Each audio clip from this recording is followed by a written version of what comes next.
Whitehall, 1212.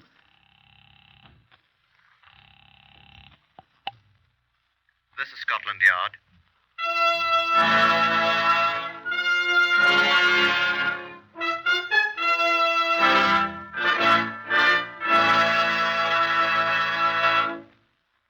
For the first time in history, Scotland Yard opens its official files to bring you the authentic true stories of some of its most baffling cases. These are the true stories, the plain, unvarnished facts, just as they occurred, reenacted for you by an all-British cast. Only the names of the participants have, for obvious reasons, been changed. The stories are presented with the full cooperation of Scotland Yard. Research on Whitehall 1212 comes from Percy Hoskins, chief crime reporter of the London Daily Express. The stories for radio are written and directed by Wyllis Cooper. Here is Chief Superintendent John Davidson, custodian of the famous Black Museum of Scotland Yard. Good afternoon. This exhibit from the files of the Black Museum is labeled 50MR242, which is the file number of the case you are here about. You'll note that it is not a very good wedding ring. That is, it is of intrinsically poor quality.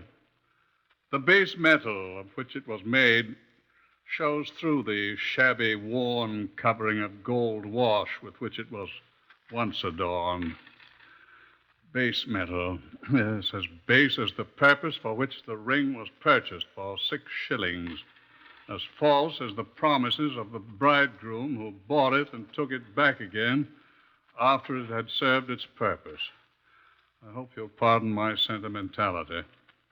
A policeman is generally not entitled to that luxury. I ask you to judge for yourself. Inspector Stephen Rockheed, who was Scotland Yard's principal representative in this case, shares my feelings, I think. Your feelings seem to have been shared by a great many persons who participated in this case, John. Witness Mr. Justice Brewster and what he didn't say at the trial. I'm afraid I don't remember, Stephen. He omitted the phrase, "May the Lord have mercy on your soul," when he sentenced Stanley Brown to death.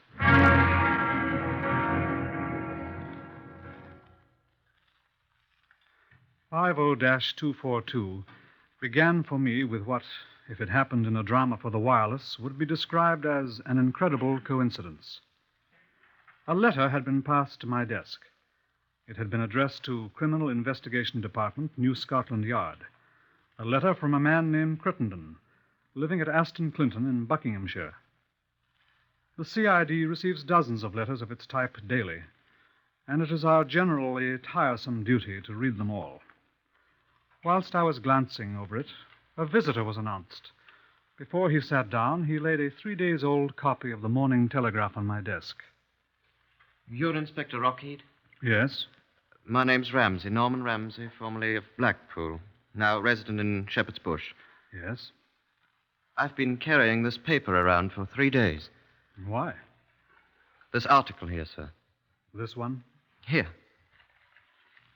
Highgate tragedy. Bride drowns in bath. That's the one. What about it, Mr. Ramsey? Well, I've come here because I was a witness to a very similar case 2 years ago. Where, sir? In Blackpool, where I formerly lived. A bride drowned in her bath just 2 days after her wedding. What was her name? Brown. I see. Well, Mr. Ramsey, you are to be commended for bringing this to our attention. That was her husband's name, I assume. Stanley Brown was his name. What happened to him, do you remember? I don't know. He went away the day his wife was buried. In rather a hurry, I thought. Are you making an accusation, Mr. Ramsey?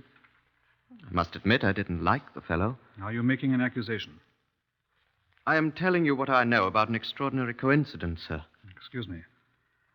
Did you know the wife's maiden name? Oh, I believe it was Crittenden. Crittenden? No, that's right, yes, I'm sure. Alicia Crittenden. Oh, you've heard of the case? Do you remember how the late Mrs. Stanley Brown, the former Alicia Crittenden, was buried, sir? I most certainly do. It's the most shocking thing I'd ever heard of. She was buried in a common grave. With 3 other deceased persons in the cheapest part of the graveyard. How do you know that? Because I have a letter here in this morning's post from her father, relating the same facts you've just told me, and considerably more besides. You speak of a coincidence, Mr. Ramsey. Well, this is amazing. It's more than that, sir. I'm afraid I shall have to ask you a few more questions.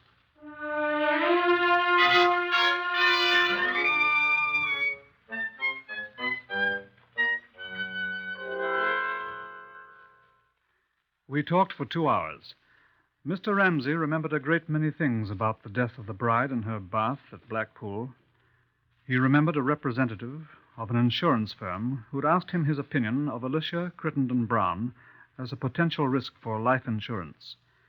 He recalled having been asked to witness 2 newly drawn wills, one of the husband and one of the wife, in which each left the other everything. He recalled the circumstances of the fatal bath. Well, they had 2 small rooms on the first floor in this house. It was a sort of private lodging house, you see. Extremely charming people owned it, Mr. and Mrs. Ralston. I've heard that they've gone to America. But I remember the circumstances quite well indeed. The bathroom was just above the kitchen where the rest of us were sitting this particular Saturday night. Do you remember exactly when it was? Early in March, if I remember correctly. She was upstairs. I remember his saying to her, "Now, mind, don't get the bath too hot. Remember your seizures." Her what? Seizures. She had epilepsy, I believe. Well, then it was very quiet on the floor above us, and at last Brown said he was a bit worried about her and went up. Came back almost at once and said, "Oh, she's all right," or something like that. Sat down and played the piano for a while. Then he went upstairs again, and I heard him calling out that she had drowned. The doctor came, and that was the whole thing. And you have certain suspicions? Not enough to go to the police. Before, I mean. You obviously have now. Did you notice the name of the husband of the bride who was drowned in the bath at Highgate? Why, Look at the paper here. Stanley. J. Stanley. Stanley Brown's full name was James Stanley Brown. Well, Mr. I'm sure you understand, Inspector, that I realize I may be doing the man a dreadful injustice. He may, so far as I know, be the victim of... Coincidence? Eh? Well, yes, put it that way, if you like. I shall never forgive myself if I've stirred up suspicion of an innocent man, but... You'd recognize him if you saw him. Of course. Never forget him. Tall, heavy man with a long face like a horse, perfectly bald head, and the most extraordinary eyes I've ever seen. Absolutely dead eyes. Like some primordial monster from the slime of an ancient sea. Are you a poet, Mr. Ramsey? I'm sorry. He is rather fishy looking. Yes, of course I'd recognize J. Stanley Brown. Excuse me. Will you put me through to the police at Highgate, please? Right. Ring me when you get them. I should like to ask you to come up to Highgate with me. Could you come this afternoon? Oh, this afternoon? Well, let me see. That's Sorry. all right. Inspector Rockheath speaking, Scotland Yard. Oh, yes. Hello, is that you, Richard? Oh, I wanted to talk to Chief Inspector Richard Yarber at Highgate. Right. Oh, there you are, Richard. Stephen Rockheath here. Oh, fine, thank you. How are you? The young woman who died in her bath, when was it? The day before yesterday? Right. Mrs. Stanley. I'd like to have a look at her husband, Richard. Where would I find him? I mean, does he live at... What? What's the matter, Really? sir? Can't hear you, old boy. Oh, when? What? Interesting. The same day she was buried, eh? What, sir? Shh. I'm very sorry. That's very interesting. How long have they been married? Says recently married in the paper here. 3 days. It's Brown, I know it. Sorry, sir. Well, yes, I would rather like to talk with him. I think we'd better pass the word to have him picked up. Is he gone? If you please, Mr. Ramsey. I'm sorry, I'm just trying to... What's he look like? Half a tick. Where's my pencil? All right, here. Now, go ahead. Tall, about 14 stone. Big chap, isn't he? What kind of extraordinary eyes? Well, that's him. Like an insane what? What? Thin and hatty? You do turn a phrase, Richard. Excuse me. What are you saying? Bald-headed. Ask him if he's bald-headed. Yes, bald-headed chap, is he? Oh, curly black hair. Well, That's not him. It can't be. will you please be quiet, Mr. Ramsey? Well, he was perfectly... Sorry, Richard. Yes, thanks. Give our people here at the yard the fullest description you have, and thank you very much indeed. No, I'm not sure, but the circumstances of his wife's funeral do interest me. I'm very curious. Thank you. Is he gone, sir? He's gone, yes. And where do you suppose his bride is? Well, you said she was buried. She is buried in a common grave with 4 other miscellaneous corpses, just like the other bride of 3 days who died in her bath.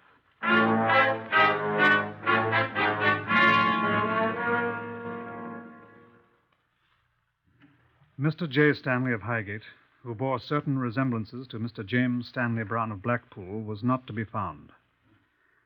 The attending physician at Highgate, who'd signed the death certificate for the drowned bride, told us that she had visited him the afternoon of the fatal bath. He had given her some powders for what she described as a migraine headache, which was sometimes, she said, so severe that she had fainted from the pain. The powders had not been unsealed when the body was found, although the husband had told him that his bride had complained of a nagging headache immediately before her bath. You certified her death, of course, as from natural causes, I asked the doctor. I did, sir. I was convinced at the time, and still am, that a sudden twinge of pain caused her to faint. She slipped down in the bath until her head was under water, and she drowned before aid could reach her. She was naturally alone in the bathroom, sir. Do you recall anything that her husband said at the time, sir? Well, the man was all but prostrated. He kept repeating that if he'd only insisted she take some of the medicine I had given her, she'd still be alive. Would she have been? In effect, I so certified, Inspector. A post-mortem might... I saw no need there, nor do I now, of a post-mortem. If I may venture an opinion, I think you're being needlessly officious, sir. I'm sorry, Doctor. Reply by Mr. Francis Harrington, insurance broker of Highgate, to an inquiry by Inspector Rockheed of Scotland Yard. No, I did not pay the amount of the insurance to Mr. J. Stanley. Mrs. Stanley was insured in the amount of £1,000 sterling. Yes, he called me early on the following Monday morning with a copy of the death certificate, but, there are certain formalities, with the Home Office, and I was unable to give him a check. Yes, he was very annoyed. No, I did not think it unusual. I found that people are quite unpredictable in matters relating to life insurance. Yes. Yes, he said he would be away for some time. He said he would notify me of his address and I could send the check there. He notified me today, and I've already sent him the company's check for £1,000 sterling. Yes. I think I can give it to you, yes. It's 8 Rotherhithe Crescent, Southend. You're quite welcome, sir. An inquiry at 8 Rotherhithe Crescent, Southend, disclosed the fact that this was an accommodation address. Stanley had picked up his check, canceled his arrangements for receiving mail, and gone away from there, leaving no forwarding address. I was having a plate of cold roast beef with John Davidson, the Black Museum man. He was a superintendent then. In the course of our meal, I told him the sequence of events. John finished his roast beef in silence. What do you think, John? I asked. A little too well done for me, I'm afraid. What? I like my roast beef rare. Wasn't that what you were talking about? You know quite well I wasn't, John. Say, pass those pickles if you're not going to eat them, will you? Mm-hmm. Well? Excellent pickles. Why, if you're asking about the story of the brides in the bath, Stephen... I am. Well, I'm forcefully reminded of a biblical quotation. The wicked flee when no man pursueth. That's Proverbs 28, first verse. We're pursuing this fella. Yeah, but he doesn't know it. As far as he knows, no man is pursuing him. Yes, but he... And he's obviously fleeing. Therefore, he must be wicked. QED. On the face of things, these two deaths are coincidences, John. Oh, it's quite possible. We don't even know it's the same man. Bald-headed men don't suddenly grow curly black hair. Well, sometimes they wear wigs. Yeah, I've thought of that. Have to find him to prove it. Is there any more beer in that jug? Thank you. So, I don't think you're going about finding him in the right way, Stephen. Do you have any suggestion, then? Say, no more of that beer, I suppose. That's a pity. Why, I think if I were doing it, I'd take my cue from that proverb I just quoted. Well? I'd give the wicked something to flee from. He just might flee right into your arms. Perhaps you'll tell me how to do that one. Of course. Well, I'd dig up those girls' bodies and let Henry Bernard, the pathologist, have a look at them. Can't say I envy him. One of them's been dead a year or more, hasn't she? 2 years. Poor Henry. Well, at least he could tell you whether the chap's really wicked or not. If he is, then cry havoc and let slip the dogs of war. Julius Caesar, Act 3, Scene 1.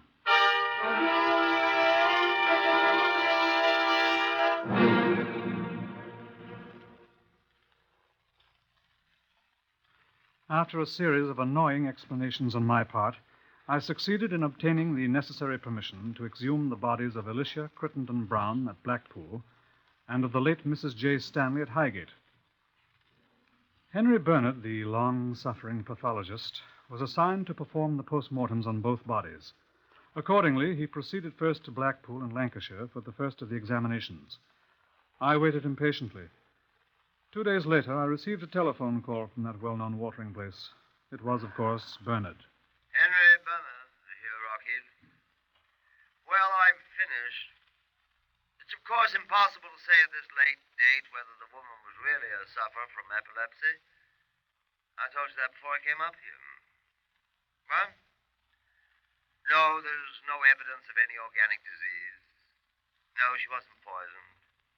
No, there's no indication whatever of any wound of any kind on the body. Lacking any other evidence, I can assure you there is none. We must accept the fact that she drowned as a result of an epileptic seizure.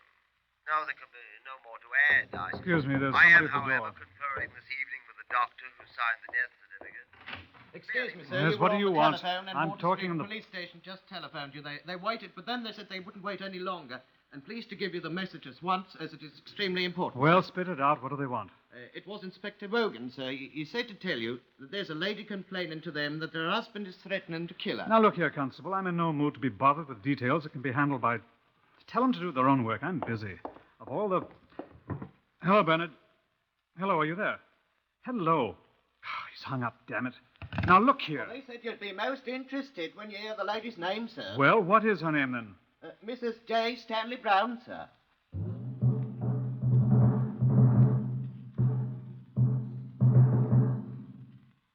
I hurried at once to Wardour Street, where Mrs. Marigold Brown, the alleged wife of the vanishing J. Stanley Brown, had come to report the threat in her life.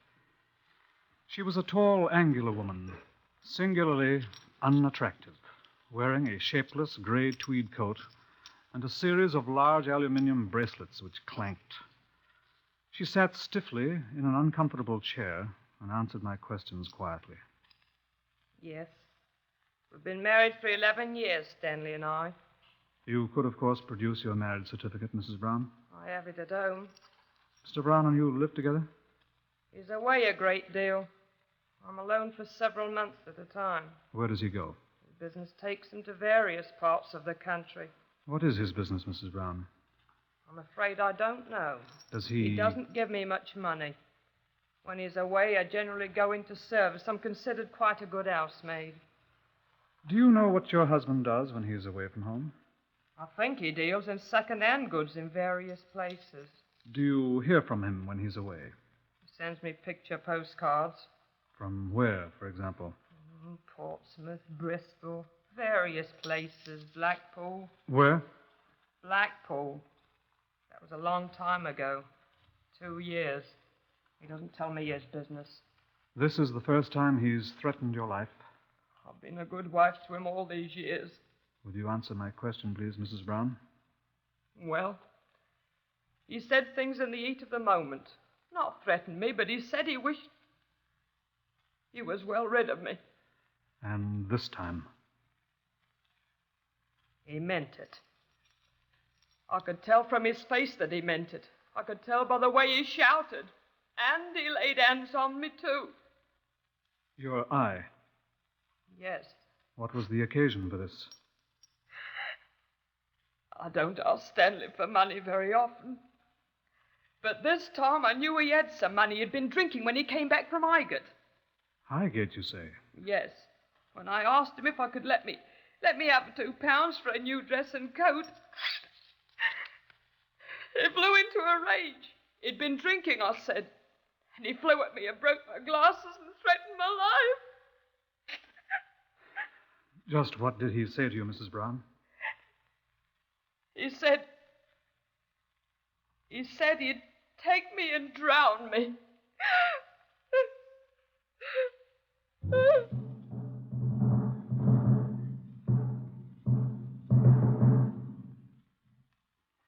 Police stations throughout England were advised that Scotland Yard wanted J. Stanley Brown, not merely for questioning, as we would have had to say before his poor shabby wife made her complaint.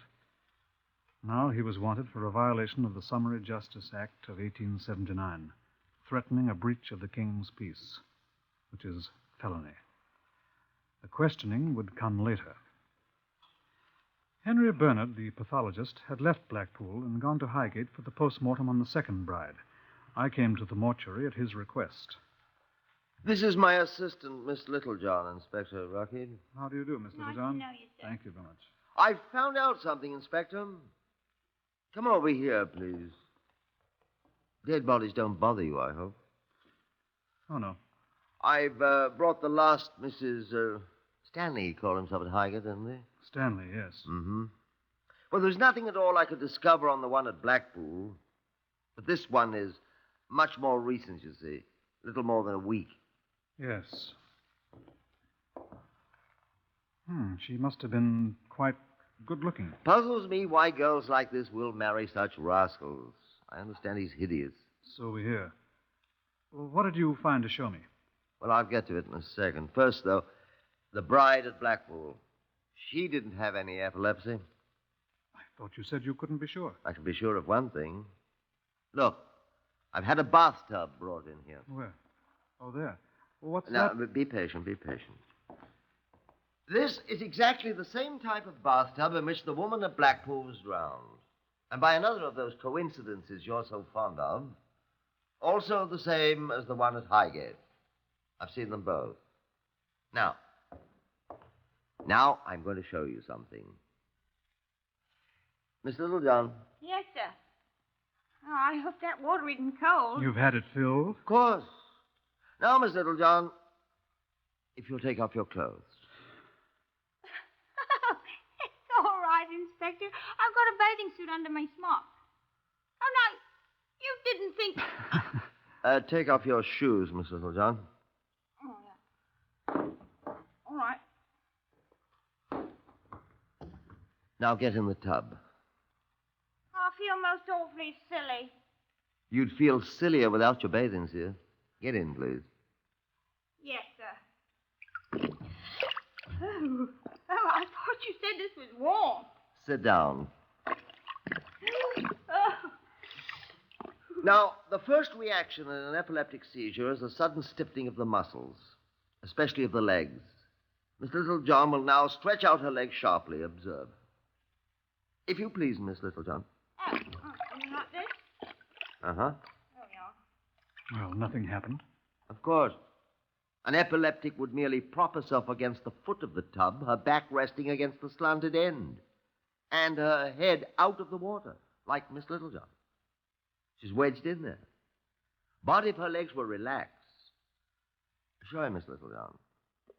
Here you are. Like that. No, I'll show you something else. Step round here to the end of the tub. Now, be careful now. Take off your coat. Doesn't matter if your shirt sleeves get wet. What are you going to do? You're going to do it. Reach down in the water. Now, do be careful. Take hold of Miss Littlejohn's ankles. Well, Go on. Excuse me, Miss Littlejohn. Oh, now, do be careful now. Lift her feet out of the tub. Oh. Hold her feet up. Hold them up. Hold them up. But her head, it's underwater, man. Of course, old chap, she's drowning. That's the way the young lady over there on the table was murdered. Oh, I say, drop her feet. She is drowning.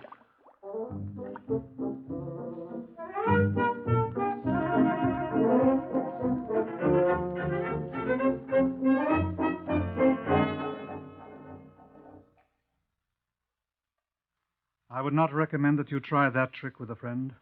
It took artificial respiration to revive Miss Littlejohn.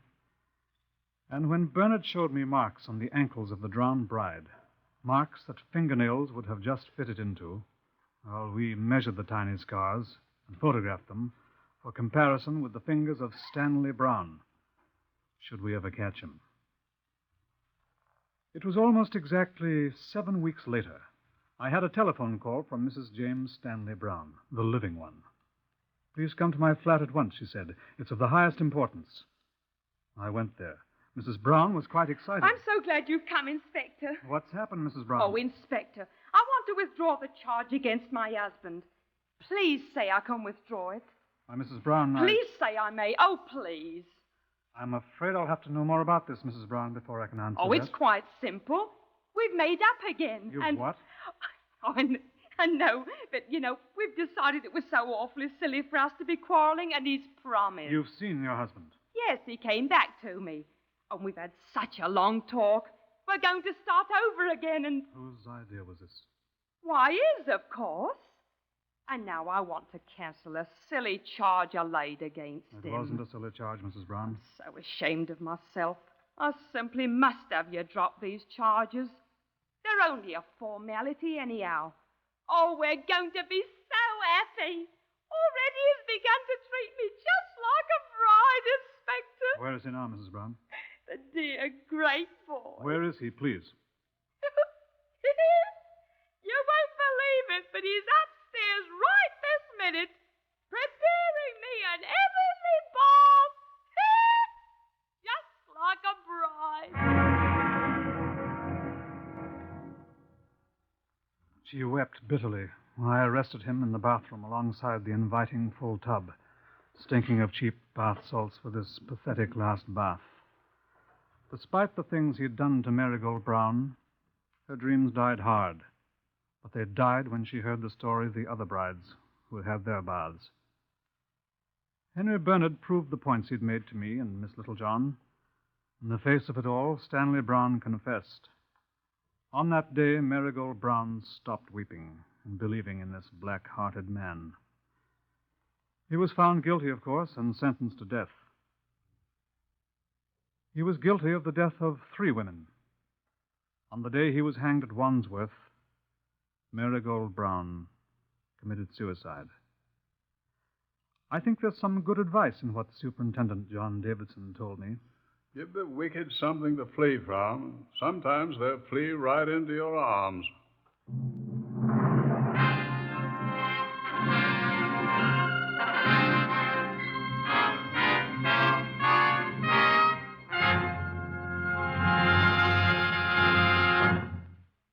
You have heard another in the series Whitehall 1212. Research is from Percy Hoskins of the London Daily Express. Among those heard in today's story of Scotland Yard case number 50MR242 were Harvey Hayes, Winston Ross, Horace Braham, Lester Fletcher, Patricia Courtley, and Beulah Garrick. The stories for radio are written and directed by Wyllis Cooper.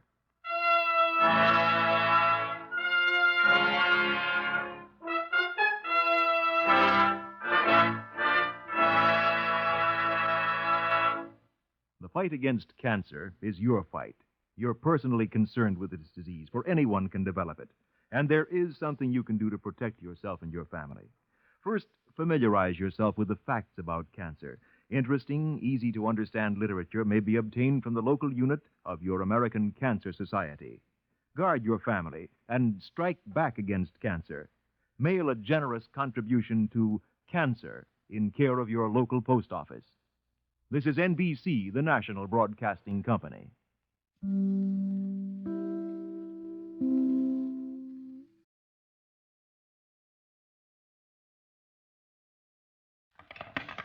Whitehall 1212.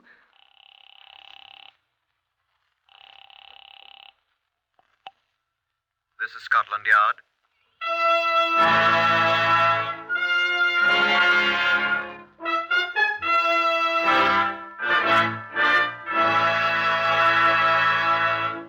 For the first time in history, Scotland Yard opens its official files to bring you the authentic, true stories of some of its most baffling cases. These are the true stories, the plain, unvarnished facts, just as they occurred, reenacted for you by an all-British cast. Only the names of the participants have, for obvious reasons, been changed. The stories are presented with the full cooperation of Scotland Yard. Research on Whitehall 1212 is from Percy Hoskins, chief crime reporter of the London Daily Express. The stories for radio are written and directed by Wyllis Cooper. Now you will hear the voice of Chief Superintendent John Davidson, curator of Scotland Yard's famous Black Museum. Chief Superintendent Davidson will brief you on Scotland Yard case number 604 MR 804. Good afternoon. Here in the Black Museum at Scotland Yard, which is neither black nor is it a museum, are kept on file articles of various sorts which have in one way or another been connected with cases of criminal investigation that our people have worked on. Now, we keep these articles not for their morbid interest as weapons that have committed murder, nor because they have been merely involved in various crimes of violence, but as exemplars of methods and means of commission. What has puzzled us on some long-forgotten crime may one day be of assistance to us in solving another. Now, this is a typical example. Though you may not recognize it at once, I can tell you that it's what is left of the handle to a woman's purse, her handbag. It's made of a kind of plastic material similar to that of which artificial teeth are sometimes made. It survived an attempted destruction under most extraordinary conditions and was recognizable as the property of a particular person. Now, here is Superintendent George Freeman of the CID, who was in charge of the case in which it was involved, number 604 MR 804. George? I should like to say first, John, that there are certain aspects of this case which I cannot bring myself to discuss in public. I'm relieved to hear you say that, Superintendent. There was considerable reference to these things in the sensational press at the time, but I propose to omit all mention of them. I shall confine myself, as far as possible, to how we at Scotland Yard discovered the murderer and assisted in bringing him to justice. I couldn't agree with you more, George. There is, however, a happy ending to the story. A happy ending? Uh-huh. He was hanged.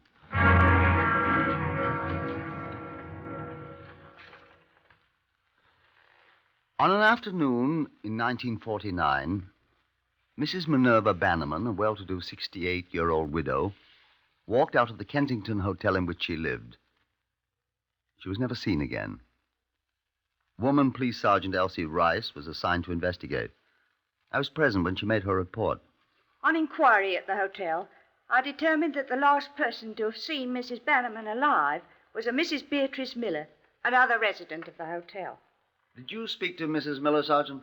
I interviewed her, yes, sir. Her conversation was as follows, according to her account. Mrs. Miller, are you going shopping? Mrs. Bannerman, no, I'm going down to Crawley with Mr. Hughes. Who's Mr. Hughes, Sergeant? He's a young businessman, an engineer, according to Mrs. Miller, who sometimes shares a table at the hotel dining room with Bannerman. Have you interviewed this Hughes? No, sir. He was not at the hotel, and there wasn't anyone who knew his business address. I left a message saying I'd call on him this evening at 8, sir. Very well, Sergeant. Thank you, sir. I turned my attention to other matters of more pressing importance than a report on a missing woman. And Sergeant Rice reported to me the next morning. I interviewed that Mr. Hughes last night, sir. Hughes. Oh, yes, that missing woman. Mrs. Minerva Bannerman, sir. Uh-huh. Sit down, Sergeant. Thank you, sir. He stated that he did not meet Mrs. Bannerman. What's that? He agreed that he did have an engagement with her, sir. He was to drive her to Crawley, where he had a small manufactory. What for, did he say? To look at some fingernails, sir. Some what? Some sort of plastic artificial fingernails he'd invented, sir. By any chance, was she going to invest money in this thing? He said she was, sir. Mm-hmm. But they didn't go there, you said. That's what he said, sir. When was this? 2 days ago, sir. On Wednesday. I don't like that investing business, Sergeant. Artificial fingernail. It's absurd, isn't it? No, sir. Huh? Some women wear them, sir. They come in different colors. Are you serious? Yes, sir. Yes, sir. But she didn't show up. Probably got suspicious. He's a suspicious-looking chap, Sergeant? Artificial fingernails. I didn't like him, sir. Woman's intuition. No, sir. He's a little too smooth to suit me. Greasy. Greasy hair, greasy face, revolting little black moustache. All right. I'm sorry, sir. I suspect the old girl got the same impression you had, Sergeant, and ran out, clutching her investing money to her ample bosom. She was a small, active woman, sir. You got her description? Yes, sir. Wearing a black Persian lamb coat, dark burgundy dress. A what dress? Red, sir. Carrying a small handbag with a large plastic handle. Hair white, complexion ruddy, wore false teeth, both upper and lower plates. Jewelry, a gold bracelet, at least 4 rings, 2 of which were set with large diamonds. An old-fashioned watch with gold breastpin in a fleur-de-lis shape. Oh. All right, Sergeant, I'll take your word for it. Yes, sir. I'm much more interested in this investment business. We'll find the old lady with such efficient people as you, Sergeant. Thank you, sir. But this fellow Hughes, where's his factory? Crawley, you said. Crawley, yes, sir. Near Horsham, sir. Between here and Brighton. Yep. Superintendent Freeman here. I want the police station at Horsham. Telephone's a great invention. I keep thinking of that American cinema actor. What's his name? Meech. Hello? Horsham Police Station, Sergeant Hodge. Superintendent Freeman, Scotland Yard, Sergeant. Oh, yes, sir. Look here.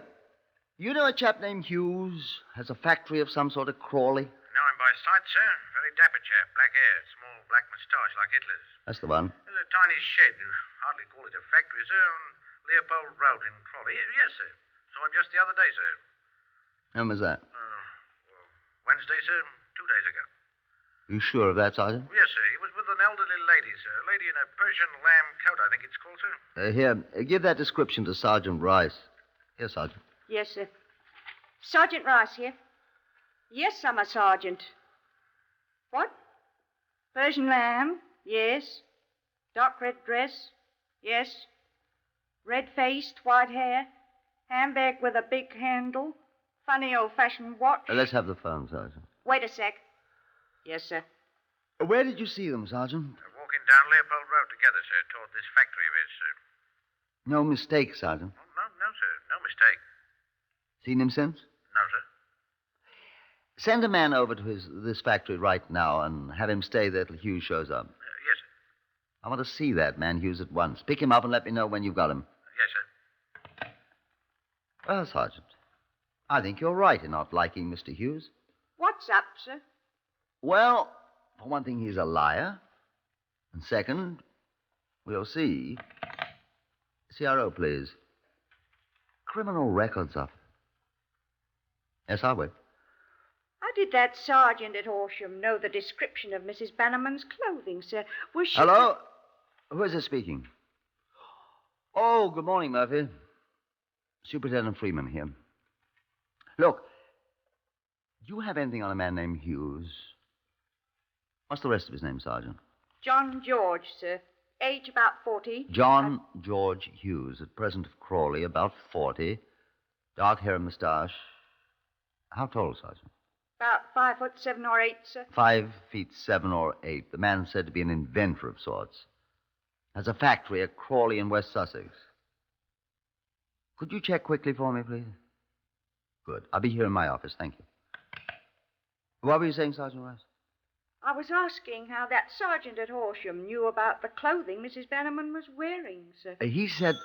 Oh, excuse me. Superintendent Freeman. Yes, Murphy. Oh? What's that number?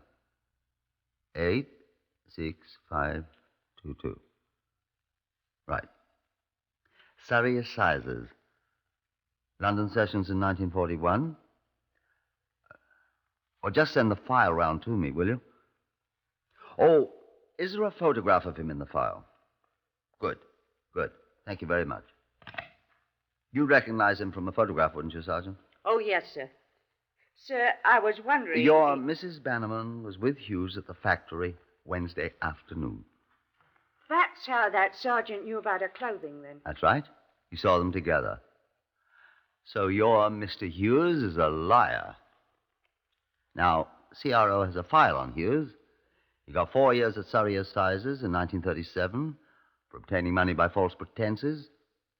He was sentenced to 21 months for theft at London sessions in 1941.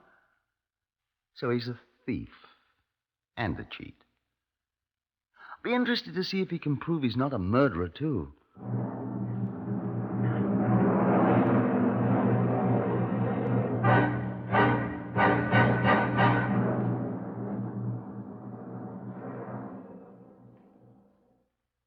I sent people to the Kensington Hotel where Hughes lived, and which was also the home of the missing Minerva Bannerman. She had not returned. Hughes' room on another floor had not been occupied. I again telephoned the police station at Horsham, which is 4 miles from the village of Crawley, where Hughes had his fingernail factory. He had not been seen at all. The door to the place was still padlocked, they told me. Sergeant Rice came into my office. Afternoon, sir. Where have you been, Sergeant? Communications, sir. I worked up as complete a list as I could of the jewelry Mrs. Bannerman was wearing and had it sent out on the teletype. All police stations? All stations, sir, including Horsham. Don't think you'll get very much from Horsham.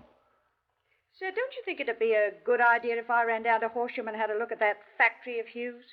Oh, what do you expect to find? I might find Mrs. Bannerman, sir.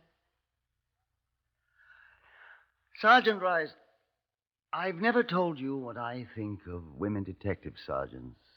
Have I? No, sir. I think the rank of woman detective sergeant should be abolished. Yes, sir. And then I think they all ought to be promoted to chief superintendents, to remind the superintendents to keep their minds on their jobs. Come along, I'll go with you.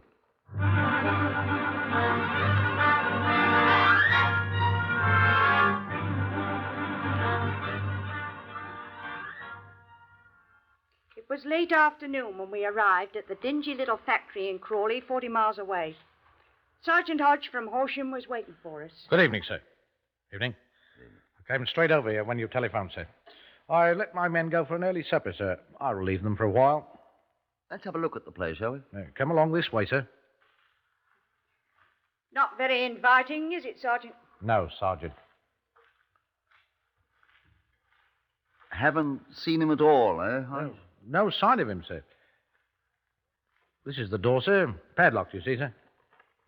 The only door, Sergeant? Yes, Sergeant. Hate to smash that padlock. How about one of these windows? They're locked, Sergeant. Only those 2 windows? Yes, sir. So dusty, I can't see through them. Careful leaning against that window, Sergeant. You'll break it. I did break it, didn't I? Are you hurt, Sergeant Rice? Are you hurt, Elsie? I broke a fingernail, I think. I told you not. I'm so clumsy, Sergeant. Certainly are. Well, at least I can see through the window. Don't cut yourself, Sergeant. There's something lying on the floor in there. See who it is. Give me a boost through here, Sergeant. That's breaking and entering, Sergeant. That's going in pursuit of suspected felon, Sergeant. Isn't it, sir? Exactly. Give us a boost, Sergeant.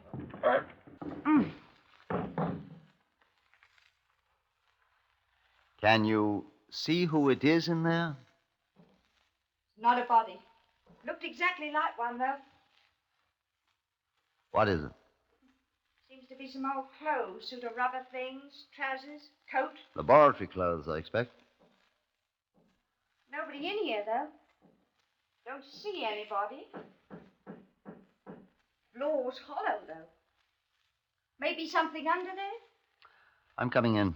Here, Sergeant Hodge, give me a hand. Right, sir. That's good. Shall I come in, sir? Come on. Right, sir.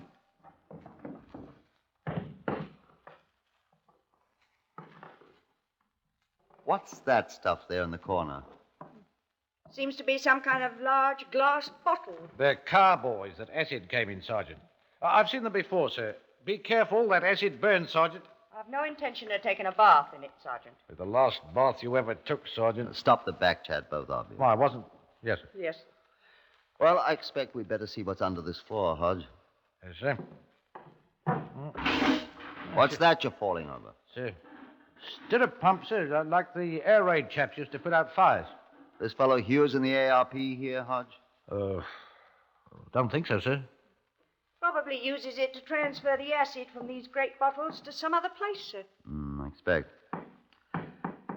Well, better get to taking up this floor. Any tools around here? There's a crowbar or something over there by the window, so that do? Get it.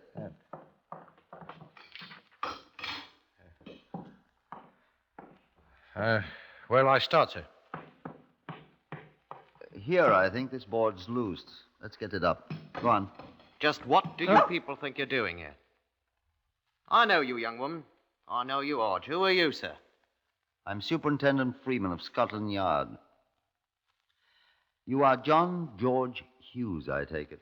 I am, and I'm the bloody owner of this bloody place. I was rather expecting you, sir. As for you, Sergeant Rice, I'll tell you at once, Mrs. Bannerman is not here.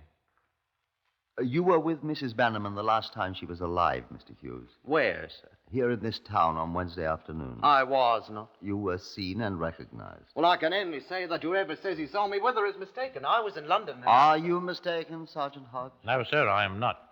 Well, sir, I assure you, Mrs. Bannerman is not here. Do you know where she is? You said she had vanished into thin air. Miss Rice, is that right? I said she disappeared. Into thin air, you said.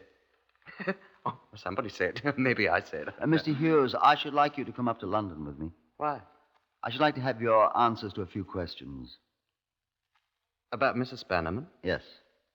Well, all I can tell you about Mrs. Bannerman is that you'll not find her here. Or any other place. Really, I should advise you to come to London and answer my questions, Mr. Hughes. Will you arrest me if I don't? Very probably. On what charge, Superintendent? Suspicion of murder? It's possible. How do you know Mrs. Bannerman was murdered? If you can't find a body. You're quite a clever man, Mr. Hughes. And you won't find her body, my good man. There's no corpus delicti. I'm going to give you a short lesson, Mr. Hughes, in criminal law. The phrase corpus delicti is from the Latin and means the body of the crime, not the body of the victim of the crime at all. If it's proved that Mrs. Bannerman met her death through criminal agency and intent, that one simple fact will be the corpus delicti, whether we ever find Mrs. Bannerman's physical body or not. In that case, anyone remotely connected with the affair is quite likely to find himself in for an unpleasant time.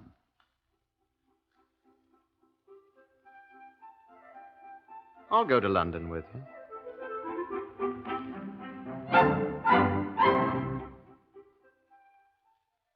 Such methods don't always work. They're on the very edge of legality. It's only in a court of law, in a trial after a person has been duly charged with the commission of a crime, that he's required to answer any questions and then under oath. But a prudent man welcomes the opportunity to speak out. His refusal to do so is highly suspicious. Mr. John George Hughes chose to answer freely. It was next morning at Scotland Yard I asked him, among other things, how is it that the constables on duty at your factory did not see you enter the place, Mr. Hughes? Because I came there directly after my interview with your Miss Rice, before the constables were assigned to watch my factory. I suspected they'd have the police on me, and I didn't want them mucking about in my factory in my absence. Then you'd been in that place at least 2 days without going out. Longer than that. What were you doing? Oh, various things. Keep 'em hidden, mostly. You still maintain that Mrs. Bannerman didn't come to your factory? Before this occasion, yes. But she always left, Superintendent. But this time she didn't. She didn't come there this time. I told you. Excuse me. Superintendent Freeman here. I've got the coat, sir. Good, Sergeant. Is it hers? That Mrs. Beatrice Miller, sir, who first told me about Mrs. Bannerman. The last person who saw her at the hotel, remember? I know. She identified it as Mrs. Bannerman's. We'll have to prove it, Sergeant. Mrs. Miller thinks she can do that, sir. Very well, carry on. Mr. Hughes, I may as well tell you that a party of CID people are now at your factory in Leopold Road, Crawley, with a search warrant. Well, they won't find anything. They've already found something. Some of my personal property, I suppose. I know they haven't found Mrs. Bannerman. They found a cleaner's ticket for a Persian lamb fur coat. In your name. A friend of mine asked me to have it cleaned for her. What is her name? Mrs. Diana Thorpe. Where does she live? I don't know her address. She's gone to Dover to visit her sister. Sergeant Rice took the ticket and called for the coat. Well, she has no business doing that. The coat has been identified as Mrs. Bannerman's coat. That's nonsense. I'm afraid not, Mr. Hughes. What else did they find at my place? What else would they find? More personal belongings? I'm not going to talk to you anymore. You're not required to answer any questions, Mr. Hughes. I've got to rest first. As you like, sir. You've tired me out with all these questions. I don't know what I'm saying. You may go whenever you wish, Mr. Hughes. We'll find you when we need you. Threatening me, eh? Making a statement of fact. Now, if you wish to go. Why don't you arrest me? If I can uncover enough evidence to justify it, I shall. Who's that? Come in. Come in, Sergeant Hodge. You know Mr. Hughes, of course. Yes, sir. This is Mr. Sturm of Horsham. Superintendent Freeman, sir. Good morning, sir. Morning, Mr. Sturm. Come in. Mr. Thank you, sir. Mr. Hughes was just leaving. Well, I'll wait a minute. As you prefer, sir. Well, Mr. Sturm. Mr. Sturm is a pawnbroker, sir, in Horsham. This is Mr. Hughes. Last time I saw him, his name was Whitaker. You're a liar. Please, Mr. Hughes. And when did you see this gentleman last, Mr. When he Sturm? hawked this with me for 17 quid. How interesting. An antique breast watch fastened with a fleur-de-lis clip. Exactly the same as the one described in the circular sent out from Scotland Yard here as the property of Mrs. Minerva Bannerman. What have you to say to that, Mr. Hughes? Well, she was wearing it the day she was with him at Crawley. I saw it, sir. Mr. Hughes? I never saw it in my life. You walked it with me, Mr. Bloodywell Whitaker Hughes. Oh, excuse me, sir. For 17 quid of my money. I said you're a liar. Be quiet, Hughes. I'll swear to it, Inspector. Superintendent. I'll swear to it, Super. Jake Sturm, you're a liar. All I want is my money. Is your name Jake, Mr. Sturm? Jacob Aloysius Sturm, yes, sir. You do remember Mr. Sturm, then, Mr. Hughes? He bloody well does, he does. Well, then, Sergeant Hodge, did you find anything else there at the factory? Would you like to go now, Mr. Hughes? What did you find? Well, sir. What'd you find? Tell him, Sergeant. Found this, sir. What is it? Was it? Part of a handle, it looks like. That's what it is. Excuse me, sir. Off a lady's handbag. And it's all kind of melted like. Heat wouldn't do that, sir. Acid would do it, wouldn't it, Mr. Hughes? Then that's what's happened to these two, sir. See? False teeth I found in the same place, sir. Now, I wonder whose they are, Mr. Hughes. I don't know anything about them. I wish Sergeant Rice were here. Why, sir? I'd just like her to take them to Mrs. Bannerman's dentist, whose name she knows, and see if he can identify them. You see, Mr. Hughes, teeth can rarely be destroyed by anything. Fire, acid. Who can that be, do you suppose? Come in. Oh, excuse me, sir. Come in, Sergeant Rice. Oh, thank you, sir. Sergeant Hodge, I saw Dr. Finch in the forensic laboratory as I came in. He asked me to give these things to you. Thank you, Sergeant. What are they? What did the doctor say they are, Sergeant? He said they're fragments of human bone. This one's from a bone of the foot. This one's probably part of a vertebrae. And the others I don't remember. What's happened to them? They were found in that spot behind the place at Crawley, sir, where I found the false teeth and the purse handle. They've all been partly destroyed by acid. Well, Mr. Hughes, it seems we do have a corpus delicti. What are you going to do about it? Sergeant Rice is going to do it, Mr. Hughes. You found him first, Sergeant. Go ahead. John George Hughes, I arrest you on charge of willful murder. I warn you that anything you say will be taken down in writing and may be used in evidence. What do you find amusing, Hughes? I'm just thinking. All the trouble and expense everybody's going to be put to. And when it's all over, I'll be sent to a nice, comfortable loony bin, where I'll spend the rest of my life in comfort. I may venture to disagree with you, Hughes. Nobody in the world would believe a man in his right mind would do what I've done, Superintendent. You've been warned, Hughes. All right. I'll make sure they believe I'm crazy. Old Bannerman wasn't the first one I've dealt with this way. She was the fourth. And I didn't get enough money out of all folk to make it murder for profit. I'm crazy, I tell you. Crazy. And let the jury read that from your notes, Sergeant Miss Nasty Rice. I just tapped the ex-Miss Bannerman on the back of her skull, just like I did the others. A man and his wife and a young boy. And I didn't get 30 quid out of the whole lot. And I'll tell you what I did with them all. You saw all that acid when you were snooping in my factory. But perhaps you can think of what happens to a human body when it's dumped into a 40-gallon vat of it. Soup. That's all. Nasty, yellow soup. And a few pieces of bone and a set of false teeth and this handle that can be identified. And that Persian lamb coat that I sent out to have the bloodstains cleaned off it. And nothing left of them all, except what was left in the acid when I poured it out. Think I won't be sent to Broadmoor instead of the hangman? Oh, let me tell you what else I did. After I'd killed each one, before I shoved them in the acid bath... No, no, I will not allow you to hear that. If you're morbid enough to want to know what Hughes did with his victims before he placed them in the acid bath to dissolve, you'll have to write me a letter asking about it. I may reply. The jury believed the alienists who testified that John George Hughes was perfectly sane. They also believed his confession of horrible murder. The verdict was guilty. He was sentenced to death. His appeal was denied, and he was hanged at Wandsworth 41 days after he had foully murdered his last victim.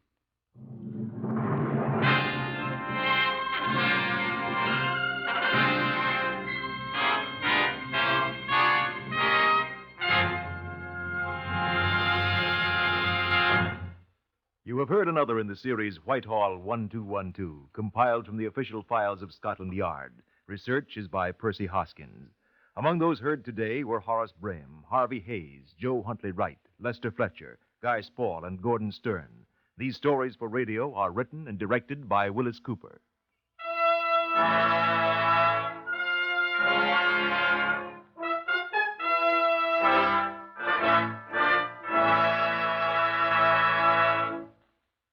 Throughout America, 3 million young women and girls of all races and creeds will join in the celebration of National YWCA Week, April 20th through April 26th.